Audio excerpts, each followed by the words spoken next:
Hello and welcome. I'm doing this intro slightly differently, actually. Xan is someone I would consider a friend, and she is someone who's always made time for me and my eldest daughter, actually. Um, she's truly a great rider, and I couldn't have been happier when she became British champion. So I really hope our chat has let that shine through, and her personality, and this interview is really for her and many riders like her who have day jobs and they put everything into their passion. This is for them.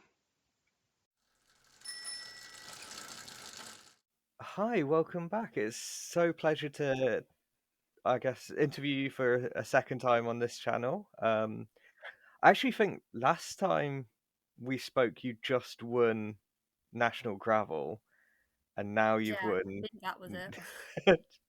and now you've won National Cyclocross. So next time you want to win a national title, just Just like book in a podcast, yeah. yeah, exactly. Like schedule Sounds like a something plan the to week me. after. Um, but yeah, we've already started talking about nationals. It's the hot topic, and I think we'll get to it. Um, uh, I want to hold that just a little, just to talk about your season so far in general, and um, yeah, because you started with a little trip to Sweden, um, Yes. which was, from what I gather, eventful. I How feel was like it for that's to you? say the least, yeah. Because normally I think when you start, like, obviously there's a few races in the UK you start your season with, and then typically you'll normally head across to Belgium, which is typically you can do in the car either on the ferry or the tunnel. So it was already quite eventful that we were having to start our international season at airport flying with the bike boxes. Luckily they all arrived in one piece. That was actually all right. But I think we had a delay at some point because I feel we should have had decent time for me to do an activation in the evening. And I remember on the Friday, the night before the race, I was on the rollers at about 9:30 because I knew I needed to do a warm up, but it was already that late, and that was the earliest as possible. And I think we hadn't even had dinner yet at that point. I think I was on the rollers in the car park while Jonah was cooking food in our like accommodation. So it started quite busy. But like we kind of put it past us. We were ready. We were there. We went to the first race on the Saturday. To be honest, it'd all run quite smooth up to this point. And we started the race, everything was fine, and then I just completely slipped the pedal. So I had actually clipped in, but then my when I pulled up, my foot came out, and obviously when you're pretty much full gas sprinting, you end up kind of slamming down into the ground afterwards. So I hit the ground at quite some force, and this was probably in the first 10 seconds of racing in Sweden. Yeah, that's crazy. And obviously, um, do you get second in that race? Yeah, I Um, did actually, which I was absolutely blown away by. I think I benefited a little bit by the front of the race were together in a group, which meant they were almost cat and mousing, playing with each other, and no one was off the front full gas. Which actually, I was like, don't get me wrong, it still took me about 2 laps, but I managed to catch back to that front group, and actually ended out off the front of the race at one point. Fortunately, managed to slip up, which then brought second place back to me, and then me and second place battled it out until the last lap where the rider into Peters. There was this one section that I rode every time that she didn't, and then because I was behind her, I went to run it, and she rode it, and I was like, "Yeah, fair enough. Okay, you've got me on that one." So I got outclassed in that. yeah. Um, and then obviously as a quick change from that and tried to recover in the evening and then racing again the very next day, which you took the dub, which is quite remarkable because I recall you saying like it took you like 10 minutes just to get from like the shower to the bedroom, No, and it's like literally.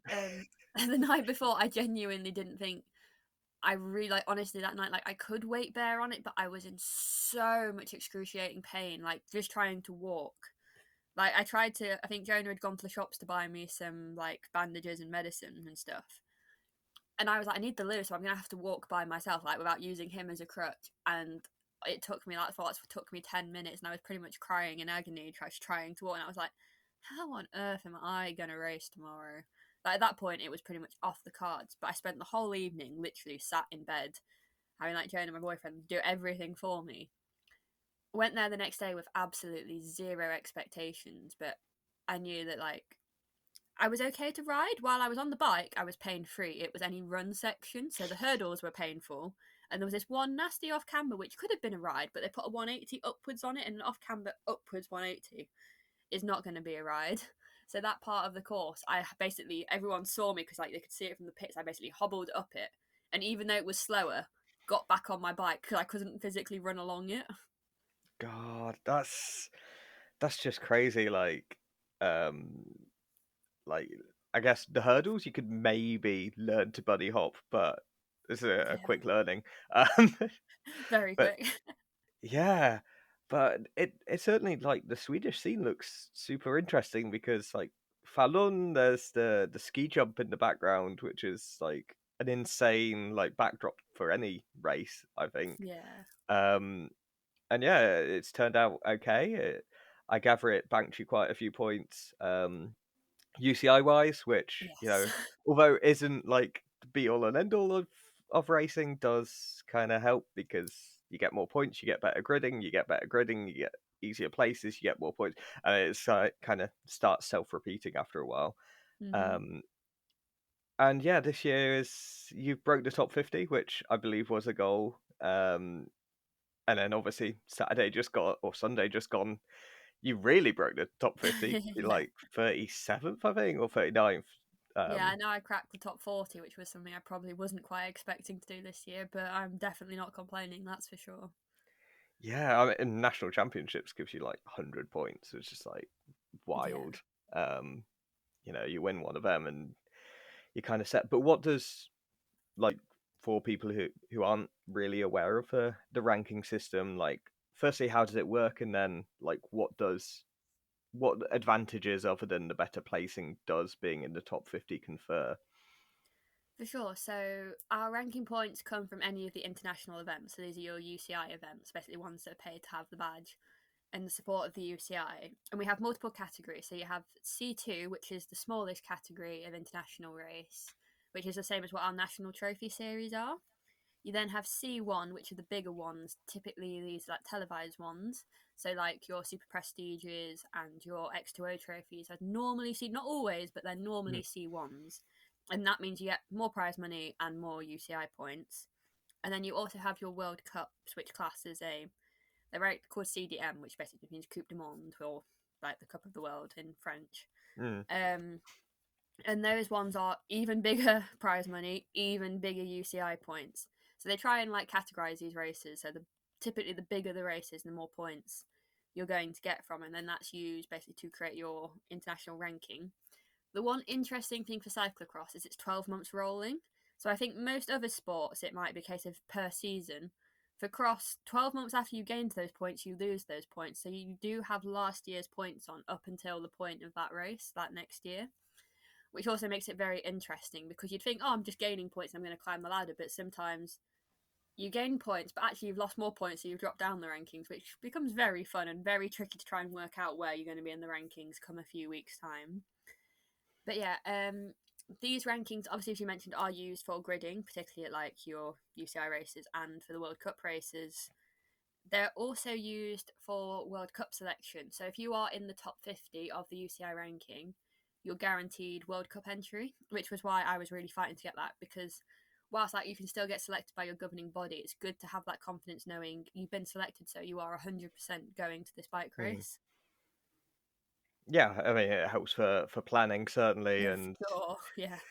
like I guess also budgeting because if you're Mm-hmm. planning where to travel and you know you can do this race, you can then tack on some There's, other races because you're gonna be at Namur, therefore like it's no issue.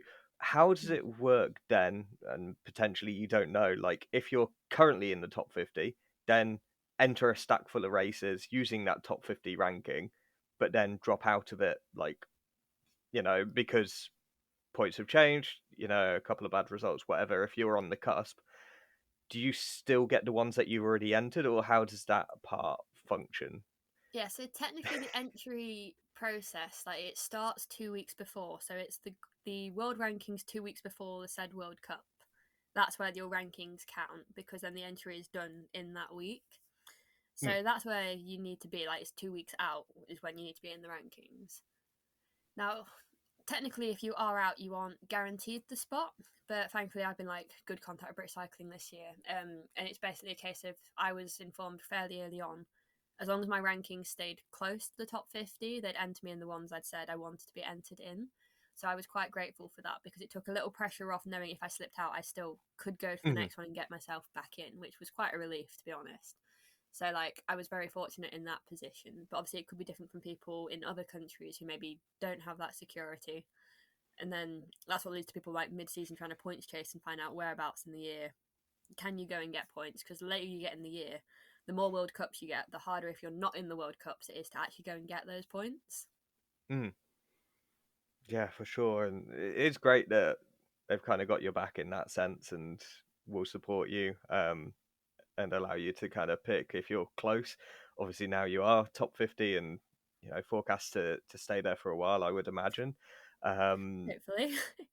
yeah, because I think I'm guessing, obviously, but I think 400 is about where you'd need to be to sort of stay there just Yeah. consistently, and you're on like 470 odd or so. Yeah, so I've got quite a lot of wiggle room at the moment. Yeah, exactly, and especially with the national championships not Yeah. expiring off your record until next year, then you've got plenty of time, I would Yeah. say, to kind of build on that. And obviously, World Cups give you a lot of points.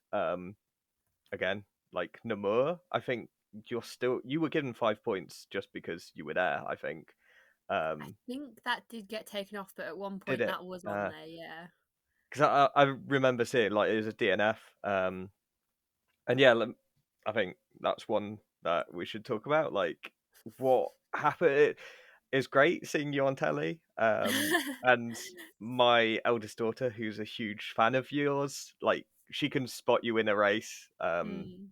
Yeah, I don't know. I wouldn't say I've been training her, but like kind of like at the start of a race, I'll tell her who to look out for because like which Brits are racing and who I know, and like she'll always try and spot you. And like I was doing something else, like it was on in the background, and she came running to find me, like paused the telly and was like, "Dad, you've got to see this. Zam was on Oh, telly." bless her soul. I was like, "Oh," like I knew you were like 30th or so. I was like, if she's on telly, it's not going to be for like it's not going to be the best reason. Let's be honest. So yeah, what happened there? Because obviously you were riding super nicely, and at that time you're heading for your best kind of continental result. I think your Dublin World Cup getting 17th was slightly anomalous, I would argue. Yeah, I think there was Just less than 30 riders in that race, which kind of skews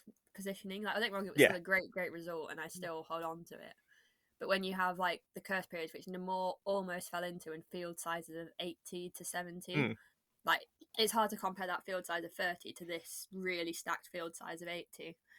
yeah, Yeah, Namor looked to be great for me. Like I had a decent start, slipped back, but actually then started to pull my way through the field. mm, And I think I was definitely top 30. I think I was getting close to like 25th, which to me would have been a really great result, especially at that time of year when all those riders were there. On that off camber rut section, which in like Namor is famous for, I was so confident on. Like I flew down it every single lap, and it was one of my favorite parts, and it still is. Like mm. some people are like, "Oh, do you not like Namor now, or do you not want to do it again?" I'm like, "No, I love it. Like I want to go back and I want to do it again, and I would do it just as fast again." And even though it happened, I wouldn't change how I rode at all, which is controversial maybe to some, but to me it was a case of when I was there riding that section, that's what was making me the time, and I kind of stand by. I was a bit unlucky because I hit the rut that I normally always hit every other lap. And maybe I didn't unclip my right leg quick enough to scoot a little bit. But I was going along the rut that had been fine every other lap. And then it's like someone before me had crashed in it and kind of cut the rut up. So I was going Mm. along in the rut, and all of a sudden, like my whole front wheel just flicks out from underneath me, even though it'd been fine every other lap. And then you can kind of see I kind of just nosedive over my bike because I'm still going, and my bike has completely decided to park itself in this crossways rut. But no, it was still good fun. Unfortunately, even though I was physically okay, like that crash, I think my chest hit the ground, and that impact kind of winded me a little bit. and I just couldn't get my breath back to be able to continue on. So it was just the right call in that moment to just end it there and know that I had a few more World Cups in the next week. Yeah, it's kind of crazy, like in a weird way. Like you had the crash at Namur that took you out from a great result. You had a crash at Derby, or as you called it, a little lie down. When we were watching, I think in the woods, so no one saw it. Where it was a sprint between Alderney and Anna at the end. I truly think you would have been up there were it not for your lie down.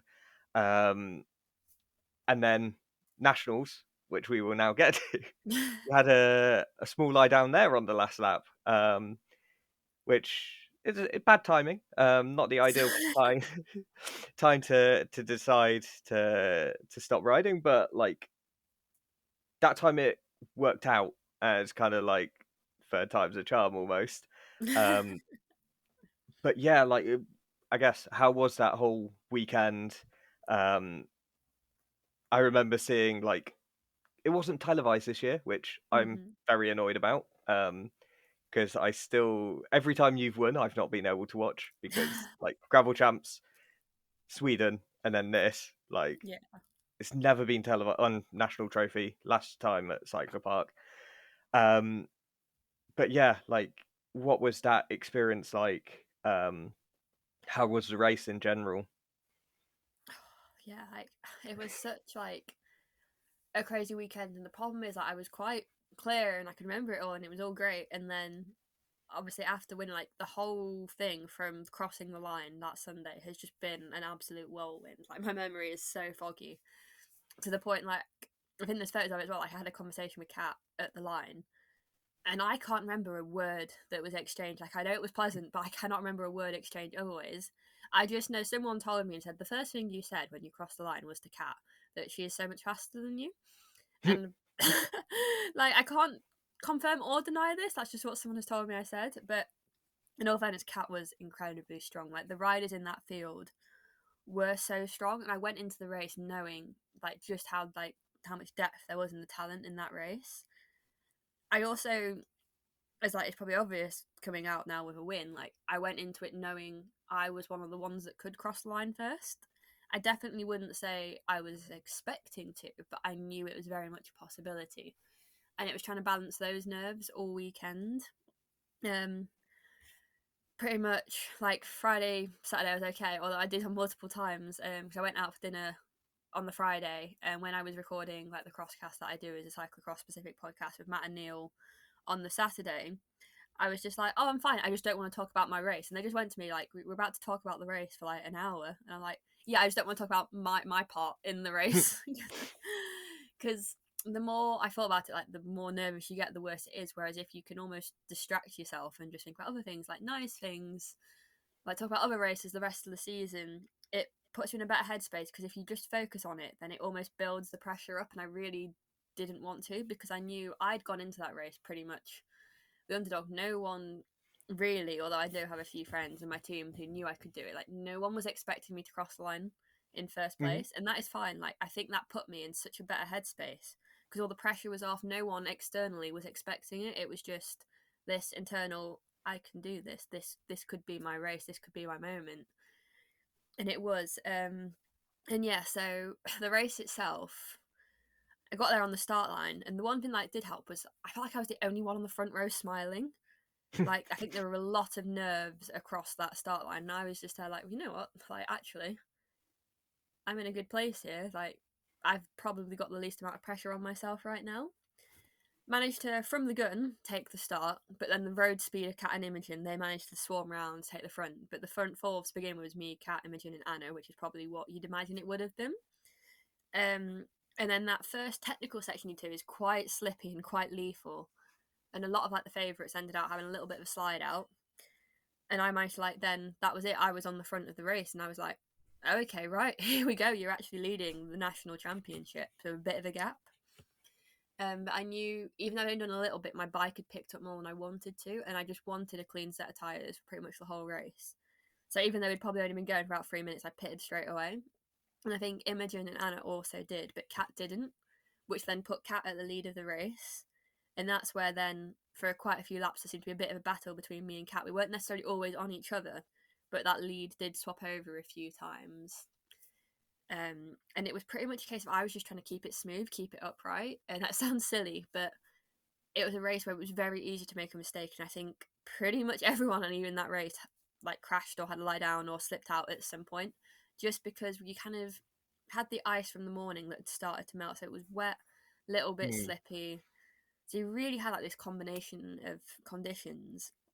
And that was kind of what I was focused on, just keep it smooth, keep it consistent, and pretty much try and hold that. And then I got to like the last half of the race where I was in the front and consistently now leading it. But I knew the gap to Cat kept coming back down. And I knew one thing that was happening was Cat was lap pitting and I was half lap pitting.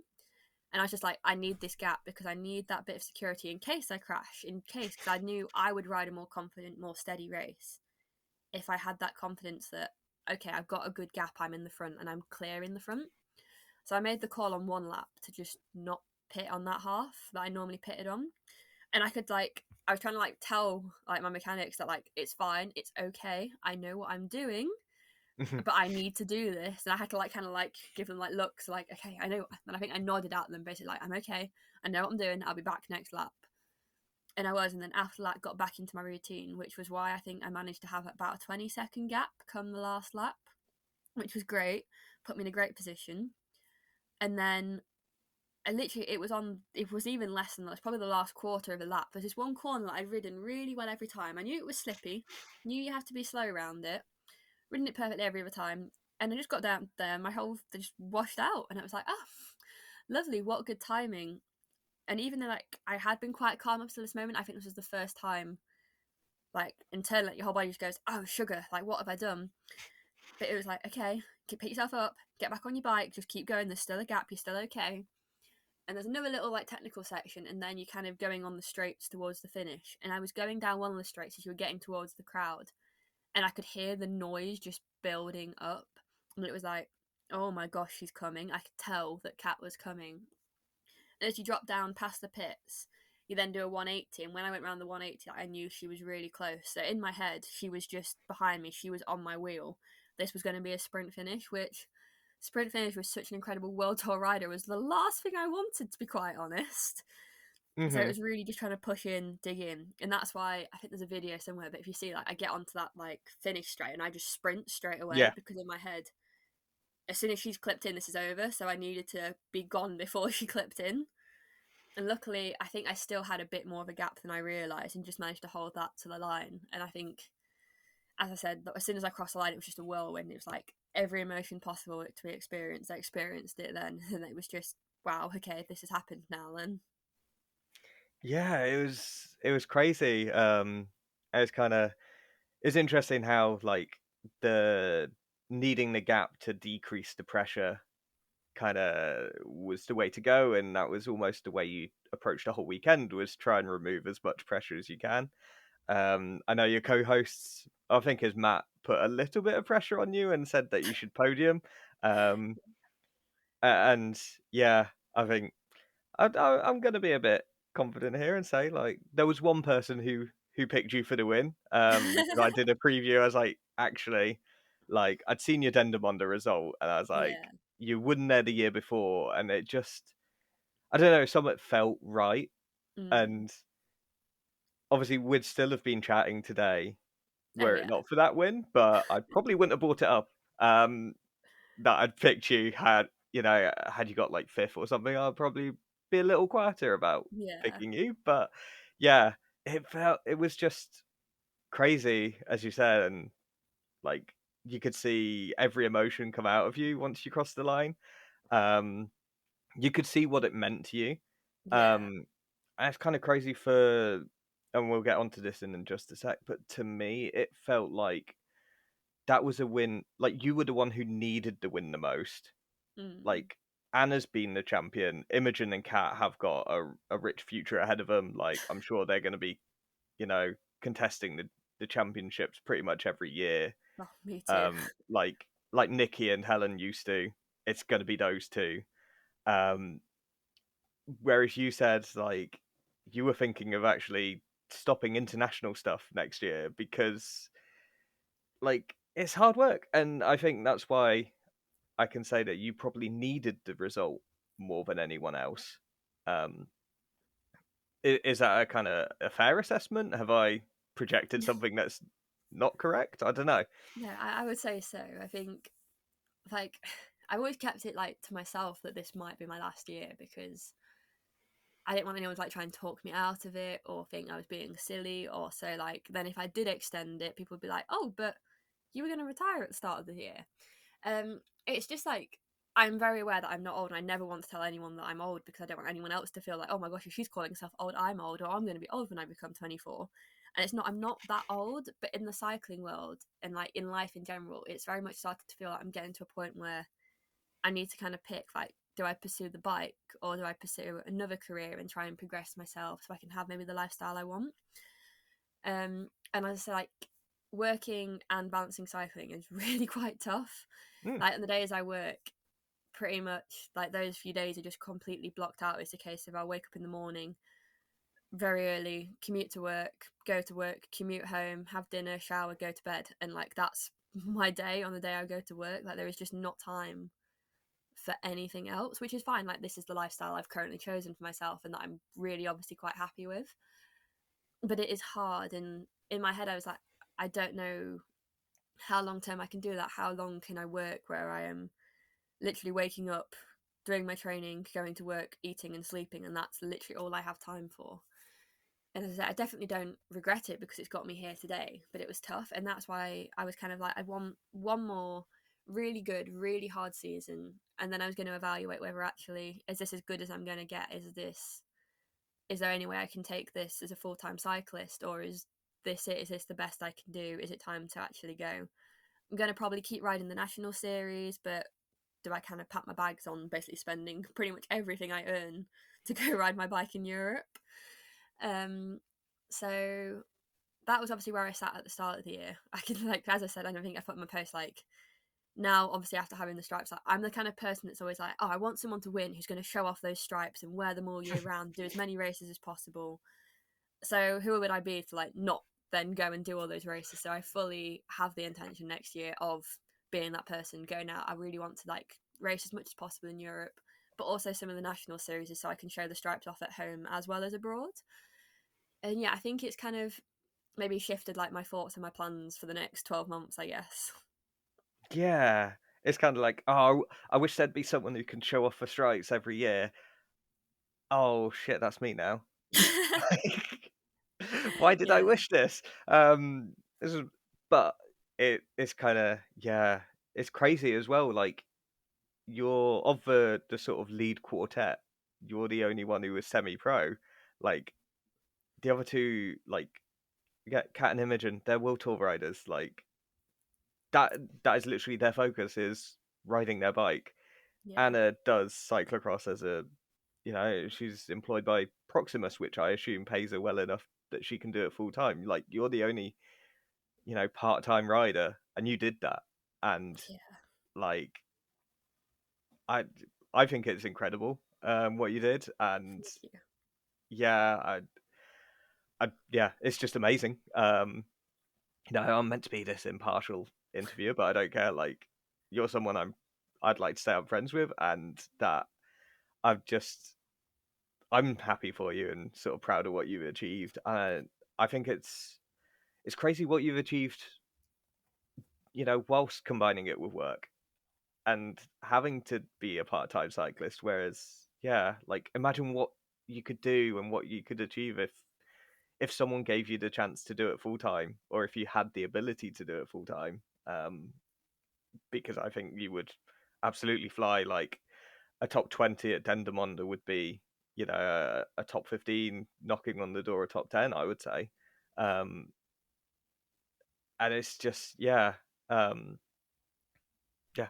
Sorry, that just thought, No, it's fine. I'll take it. No, I really do appreciate it. Like, I guess as I said, like it kind of changed my like plans for the next 12 months. And I guess we're very much in a position now where it's like, okay, maybe we need to see if there's a way we can do it so I can actually have like a full year full time. So I think that's the one thing I've never given myself. Like I had one season where I didn't work from October onwards, but actually I was doing my degree up until like June, July, then had a job until the end of October. And even I took the rest of that cross season off.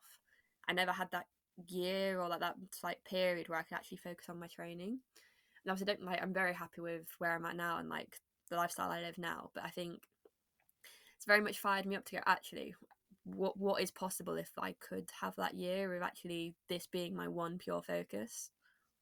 Yeah, yeah, absolutely. I I think that yeah, it'd be great to see it if it's something that you can achieve because yeah, like it's not just the racing season, it's the prep that goes into it. It's those base miles in the summer and getting there to the point where you can do the speed work on top because if you've got no base, you can't, there's no foundations, you can't build on top of that Yeah. and you have to kind of get the foundations which trying to do whilst racing is not easy. You know, even if you were to do full time October to February or whenever, like, yeah. But has much changed from the weekend? Or, like, firstly, has it sunk in? Like, we're only 5 days out. And then, yeah, has much changed? Or is it just kind of still feel a bit the same? Yeah, I think it's definitely started to sink in a little bit. I think like there's certain moments that you have. So I think if I hadn't had my first race in the stripes yet, it probably hadn't. But I was quite lucky. I got to race Ottogam on the Monday, so that was really cool that I had because I already had that planned. And the fact I then got to turn up and do that and actually get like the experience of racing Ottogam as a national champ was really quite nice. But yeah, so like that was quite overwhelming. That first race, wearing my national champs kit and being like, yeah, this is you are the national champ, and that was that was honestly crazy, but it was so like nice to do. And the support I had, so I have Johan who normally pits me and helps me out in Belgium. I think he also was just so happy because he was like, oh, the rider I normally look after is now a national champion, which was really cute. Sorry, there were some brief techie issues there. Yeah, so we were saying, like, has much changed? And you were saying about, like, how you got some gifts from mechanics and Swannies and getting your name called out at Ottogam as one of the national champions. And yeah, it's like it's great to see a jersey, and I was like, oh, have they done that quick? Like that's like because I know like Megan Barker, she won the crit championships one year and then raced the next day, and she had to use like she just used the presentation jersey that she got on the Yeah. day and did it that way. But you had like a full on skin suit. I was like, how have you managed that? That's incredible sort of timing. But I believe it's maybe not a new jersey. No, I'm obviously quite lucky in that respect that I had my gravel national champs kit made, obviously for the summer season. Which now when like you sit there and like, how confident was I that the fact I'd packed my gravel national champs kit at Cyclocross? But it was just that in case I needed it, like everyone's like that was like that's confident, but like in my head it was like just in case. Like if I didn't pack it, I probably would have won it because I'd needed it. So I was like, I'm just gonna bring it because if I need it, I've got it. If I don't need it, it's fine. It's in my kit bag. No one's gonna see it. So yes, I just brought my gravel national champs kit, which what a blessing that's been to have that kit ready to go that next day. Yeah, I mean, there's not many people who can just whack out an old national jersey like, oh yeah, oh this thing, yeah, I won that before as well. Yeah, just casually being a multiple time national champion. Um, and how does that feel? Just because when you stop and think about it, it's like, oh yeah, she's a multiple time national champion. That kind of sounds insane. No, that is like it is really quite surreal. The fact that like this isn't like not even just my first title; it's my second, which to me is crazy because as someone in my position at my age, it's like it wasn't something I was expecting to achieve like right now. Like it happened and everything like aligned well for me, but I definitely wasn't going into this year expecting this to happen. As I think my last two national champs were a bit rough in terms of like the last year's cross national champs. I managed to Mm. drop my chain pretty much on the first corner and went from like being in third place with Anna and Imogen to last place. And that was quite rough. And then gravel national champs this year, I was in there again. I was in the front group, going quite well, and then my chain got stuck behind the back of my cassette, and then I had a puncture as well, and it just kind of That felt really rough, especially because I was in a place where I was really hoping to actually be able to defend. But Mm, I say, like the two times in the two disciplines, and obviously the discipline that means the most to me. And I think that's why this is it's like it feels insane, probably maybe more so than gravel, because this is the one I guess I've just always wanted. mm. And yeah, again, like I think it's incredible to see, and you can tell how much it meant to you Yeah. um, when you see the clips and all the tears that were shed. But yeah, you really did that, and yeah, it's great to see. Have you got your now like cyclocross specific jersey now, or are you still waiting for that to be made? We are still waiting. The problem, obviously, the time of year right now is kit manufacturers are very much focusing on their World Tour kits and getting those produced. Mm, So we're just trying to squeeze getting our kit made in the mix. So fingers crossed I should have it by the next time I race, which is what we're like. Obviously, that's the most important thing to have it for when I'm next racing again. yeah. Well, when are you racing again? What are the plans for the rest of the year? So I'll be at the Mass Mechelen and Hoogerheide World Cup next weekend. And then basically I'm hoping to do some of like the late season February races. There's one bunch that I was always planning to do, but obviously now it's kind of like, oh well, I may as well just extend it because you might only get one chance to do these races wearing the stripe. So like, I've definitely considered pushing my season a little bit further back now. Yeah, I mean, it's like I've got the jersey. I might as well, get a bit of wear into it. There's no point Yeah, in it going in a cupboard, and never being worn. So yeah, that'll be really exciting to see. Are there any ambitions towards racing in France? In is it Live? I've probably forgotten where I'm it gonna be even honest, I do is. not know the pronunciation. Obviously, I'd absolutely love to. So obviously, I hope that I can get selected for it. Obviously, I feel like I've put my best foot forward in the best season I could have possibly delivered. So we'll just have to wait and see and hope, basically. Yeah, I mean, from my view, like you're the national champion. Why wouldn't you select your national champion? Like that's the whole point of having a champion is they're the best that you've got. So you should be sending your best rider. Um, and you could argue there's context and things like that, but you won, and you've got the jersey to prove that you're the best. They should be taking you, in my view. Um, so yeah, they'd be fools to leave you at home, and I think that would be like your second or third World Championships. I forget how many you've done. Second. It's I've second. only done the gravel world so far this in my career, I guess. Yeah, I couldn't remember if you'd done two of them or just the one. But yeah, it'd be great to see you on the start list for a World Cyclocross Championships. I really hope that you do get selected. Um, and then outside of the actual racing, you did mention that you do crosscast with Neil and Matt. It's quite exciting for me in a way because I listened to the preview and the sort of Mm-hmm. post race one, and yeah, it's like Matt is a voice who I actually know quite well because he does the commentary for Mountain Bike Eliminator, Yes. which is a very niche area of a sport that I really enjoy. Mm-hmm.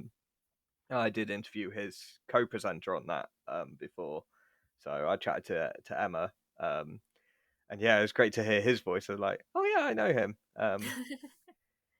But yeah, what's how did that I guess come about? Is that an area you're looking to branch out into, or yeah, I guess how does it all start? Yeah, so obviously like, I have quite a few experience doing like a few podcasts. Obviously, I've been on here with you before. I've been on the Crosscast before, like as a guest kind of thing. At the start of the year, they just approached me and was like, "Oh, do you want to be a guest on the first few episodes?" And I was like, "Yeah, yeah, go on." And they were like, "Oh, actually, we're like looking to have like a few more like regular guests, like so we can give a bit of an update into how your season's going." And I was like, "Oh, yeah, sure, I can do a few more." And then we got about halfway, probably through the season, and I'd been on every single one. And we were kind of like, why don't we just make this a permanent thing? Which was cool because then I obviously got to go to national champs with them and like to help Cyclopark with their media and their coverage of the weekend. So we were there from Friday, obviously, till Sunday night, kind of like doing little previews of the course, like talking about the races, the fields, getting to like be there for the whole weekend and experience it. because that's one of the things, racing abroad in Europe, I don't get to see like the British community very much. And Mm. also like those youth and the masters races, you just don't get to spend that much time with those. So it was nice to actually be there and see all these people that obviously brought me up in cyclocross I've just not seen for very long. Yeah, and obviously that media, like, I'm guessing you did a bit of a course preview, so there is a photo that British Cycling put out of you doing the preview. Yeah. Um, I only know it's you because of the camera that you have, because honestly, that does not. I'm still convinced that's someone else, that like some sort of body morphed into yours, because I'm like, that does not look like Zan at all. Like, yeah, I still don't know. They said it was Zan. I'm like, I'm gonna trust them, but it does not look like her. Whoever this woman is. Yeah. Um, yeah. So once you've done, the couple of World Cups, the February races, what's the plans for the summer? I guess I guess a bit of a devil's advocate question, which you don't have to answer. But if a bigger team came, like a Crelan, a Seven Racing, or them, and they said, "Hey, you're a national champion. We see great potential in you," would you go for that, or would you stay at Spectra? I think I'm very much in a position where obviously I'm probably going to be starting to look for an opportunity to maybe make this a full time thing, even if that's just for a year. I very much hope like my relationship with Spectra always stays quite good, because as like obviously both of my national titles have been won with them, and they've been very supportive for the last few years of my career, and I definitely owe a lot of my life to them, really. But I think there's a point where I'm kind of like definitely need to kind of see what my options are, and maybe see whether there is an option and a chance to make this a bit more of a full time thing, I guess. Yeah, absolutely. Well, hopefully, you're building your reputation. As I say, like top 20 at a World Cup isn't an easy thing to get, um, especially Dendermonde. The field was stacked, um, it, and yeah, you don't win any national championship is not won by chance or easily. Because if it was won easily, everyone would be doing it, and Yeah. you know, yeah. So, as always, to round up, like, how can people find you on social media to keep up with you, to see what the life looks like for a national champion? It's normally fairly simple as long as you can spell it. And I'll give you a hint: the first letter is X, but I'm pretty much just Xan Crees on absolutely everything. So, like Facebook, Threads, Instagram, TikTok, all of those. Like, pretty much on all of them. Instagram is probably where you'll see the most content being posted. So, if you really want to keep up to date, head there. But yeah, pretty much everywhere. Just simple as Xan Crees, nothing extra. Yeah, even on Blue Sky as well. You're one of the few cyclists who's on there. Um, and yeah, thank you so much for joining me once again. And as I said, next time you fancy a national title, just let me know the week after, and we'll book it in. I will do.